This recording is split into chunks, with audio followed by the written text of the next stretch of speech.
Welcome back to Sportsbook Review Videos. The NBA season is just 1 week away, and it is time to take one final look at the future odds here for each conference. We'll start it off with the Eastern Conference, where it is no surprise that the Cleveland Cavaliers are solid, very chalky favorites here at minus 200. Now, Cleveland obviously dealing with some issues right now. Haven't looked great in the preseason, but that doesn't mean a whole hell of a lot. Iman Shumpert is injured, though, right now. His status is up in the air here for the opening part of the season, but not without their own injury concerns here, and it's probably why they're not more of a favorite here, especially because not much competition in the East this season that could really, I think, logistically knock them off, especially if it's the Chicago Bulls, a team that also has their own injury concerns at plus 600, who come in as the next highest up on the Eastern Conference future odds board. Bulls have a shot here. It's not like they're out of the question here at 6-1. In fact, probably even some of the better value you're going to get them at all season, I think, because I think they are going to be a lot better and probably a lot closer to Cleveland here by the end of the season in the future odds than they are right now. So probably not bad value with Chicago right now, but it does not come without a lot of risk. Obviously, Derrick Rose's status for the season opener is still up in the air.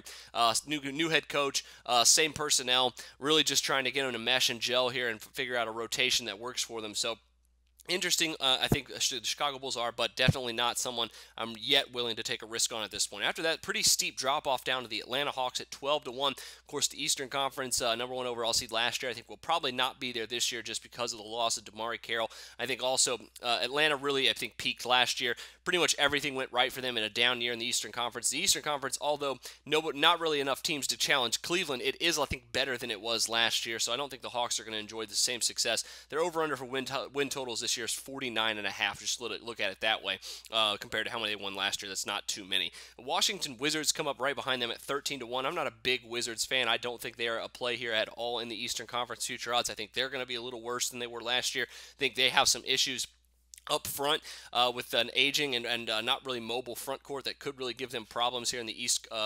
It's kind of shifting to a more of a run and gun conference with every passing year. So I really think that the Wizards probably a little bit overvalued as well above these next two teams who come in tied at 16-1, and that's the Toronto Raptors and the Miami Heat, both at plus 1600 to win the Eastern Conference this year. Not out of the question, I think, for them to win the East, but definitely going to be a huge long shot for both of them. Miami, if they stay healthy, has the better chance of the two, but the Raptors, don't sleep on them because they could really, I think, break out this year. Kyle Lowry looks amazing right now. I think bringing in DeMarre Carroll from the Hawks is going to really help them. It'll fill a huge hole in their roster.